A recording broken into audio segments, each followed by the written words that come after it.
There's a saying amongst cave divers, if at first you don't succeed, then cave diving was not for you.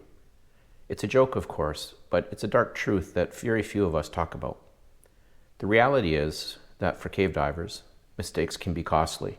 Statistically, one mistake not handled correctly can lead to two, and if you fail to correct the situation, well, there's really only going to be one outcome. You think you want to be a cave diver? Wow. Okay, so that sounded a little dramatic. Truth be told, what should be the easiest video for me to record has got me turned around in all kinds of ways. Death is the ultimate consequence, but I'm not selling fear, I don't want to sell fear, and I'm not going to create some sort of clickbait image just to get people to watch. The reality of cave diving is that there are some very serious consequences. But if you have the right training, you spend a lot of time practicing, and you follow the rules, you should be doing okay. With that, let's begin. Welcome. If this is your first time to my channel, I am Merida Cave Diver, and if you've been following me for quite some time, you're going to see something a little different. On any given day when I'm diving, I'm typically asked 1,000 questions on cave diving, what it's like, the equipment, the training. And what I wanted to do this year was I wanted to create a series that would be educational, but also give you a little bit more of insight into what we do and how we do it. Now, cave diving is a massive topic, and there are multiple paths to become a cave diver. Whether it's equipment, certification, training agencies, or even rigging. There's going to be 1,000 different opinions on how to do it. Everything that I'm going to express in this video and this series is going to be my opinion. It's not going to be educational. You are not going to be a cave diver after this, and that is not the intent of this series. Along the way, I am going to purposely leave some stuff out, or I'm even going to miss some stuff. If you think I've left anything out, or if you have a question, feel free to leave a comment below and I'll do my best to answer them. I am purposely going to leave things out because this is not meant to be an instructional video. This is really just sort of to give you an idea of what we do and how we do it. So if you're curious about cave diving, or even if you want to become a cave diver, this is the place for you. We're going to cover a variety of topics, and if you find value in these videos, then feel free to hit the like button and subscribe because it really helps my channel. All right, so imagine diving into a world so dark that not only can you not tell where you are, but you numb most of the senses in your body and your spatial awareness. In this pitch black environment, sight and sound sort of abandon you, leaving with really no indication of which way is up. This, in essence, is cave diving. Yes, there are small spaces, but I can also take you to underwater caverns that are so big they could fit an airplane. The essence of cave diving is a combination of darkness in a realm where the concept of up ceases to exist. And that's the real difference between recreational diving and cave diving. For us, there really is no direct path. There is no quick escape.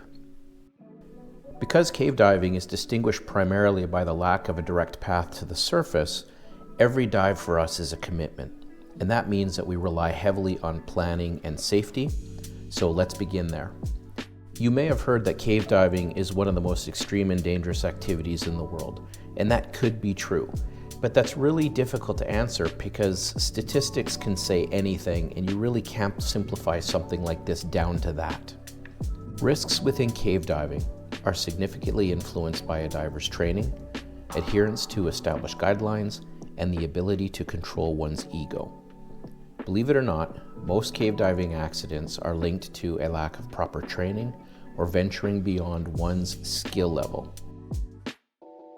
Now, I'm not gonna lie, I've made some stupid mistakes, I've done some trust dives, and I own all of the activities I've done. However, as someone who has been through a fair amount of training, I can tell you that there is risk in everything. The key is limiting that risk, and preparation and respect for the sport is a great place to start. For me personally, I'm not sure I even fully understood all of the complexities until I started my advanced air training on my closed circuit rebreather, but I'll get to that much later. One of the things that I thought was really great about the cave diver training was somewhere near the first page, they actually try to talk you out of it. I don't recall the exact wording, but it's a welcome change from the smiling, high-fiving, not a care in the world typical training propaganda that you normally see. I am interested though in hearing your perspective. What are your thoughts on the risks associated with cave diving? What stops you from being a cave diver? As a cave diver, what have you encountered? Just leave a comment below and I'll try and get to everybody. So in recreational diving, the risk is less, but there is still risk, and that leads to dive planning. On a typical recreational dive, more often than not, it'll be very casual, and to be fair, most of the time an in-depth formal plan may not be needed. Typically, you'll hear something like this. Hey, we're going to jump into the water. Our max dive is going to be 20 meters. We're going to stay here until we reach 500 PSI in our tank. Stay with your buddy. We'll head up to do a 3-minute safety stop and then we'll surface. Don't get me wrong. I love that. In fact, I spent roughly 700 or 800 dives doing that, but with cave diving, it's a little bit different. The first thing we're going to consider, much like recreational diving, is depth, because this is going to dictate several things for us, including gas composition and whether or not this is going to be a decompression dive. For those of you not familiar with decompression, don't really worry about it. It simply means that our typical 3-minute safety stop could be a lot longer for us.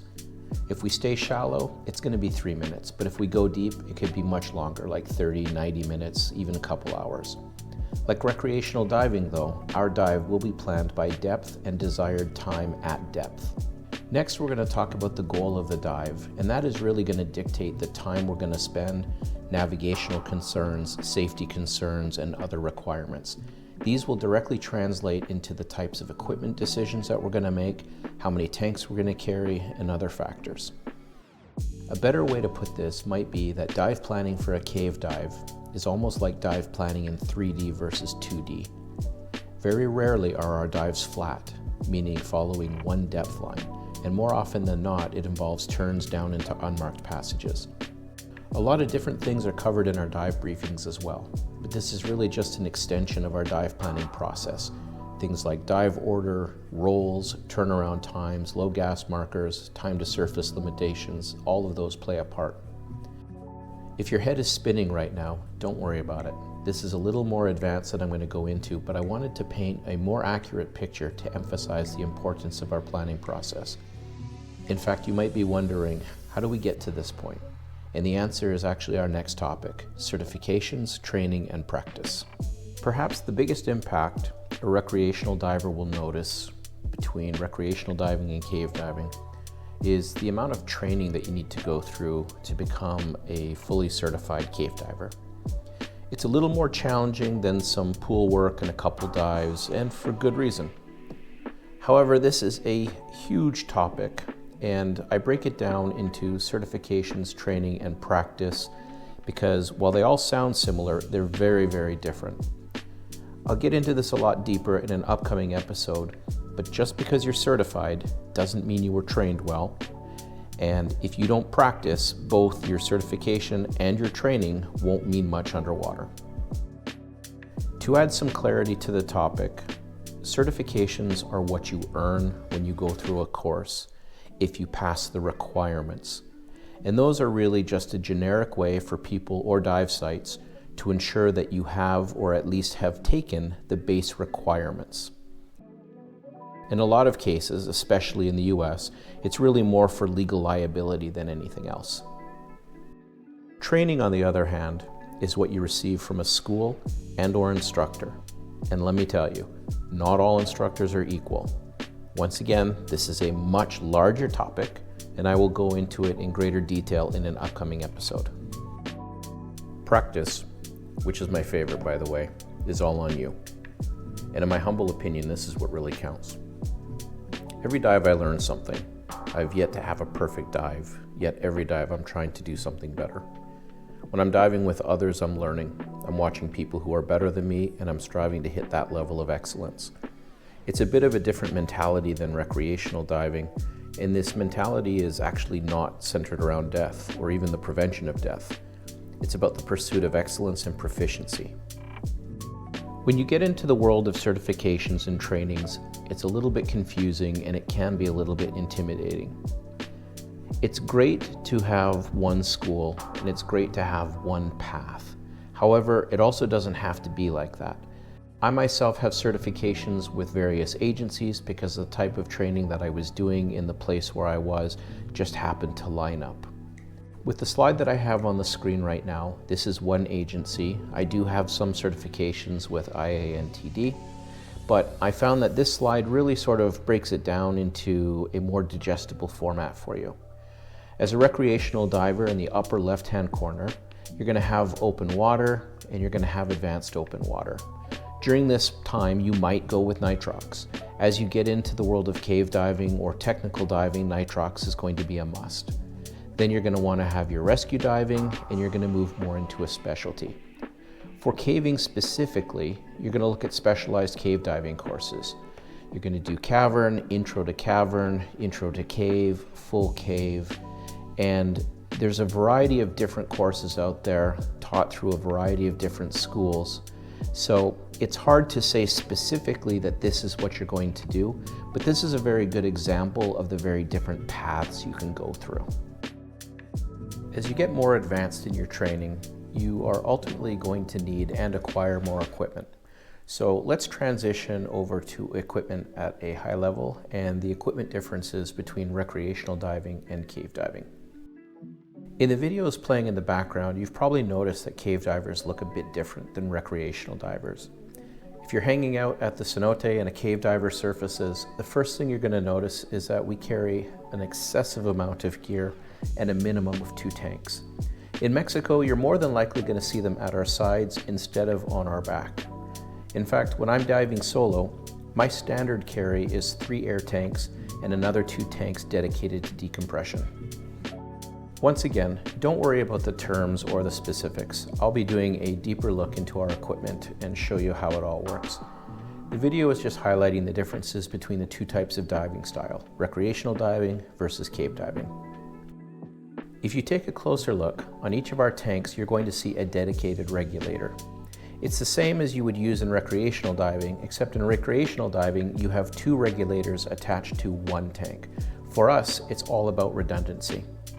In fact, would you believe that as we're diving, we actually cycle through our regulators to make sure they're working at all times? We do this for a couple reasons. The first is to try and keep the amount of air we're using in each tank equal and balanced. The second reason is much more important. By using both regulators, we ensure that all of our equipment is working all the time, and then we're not going to have any emergencies or surprises. Next up, let's talk about navigation.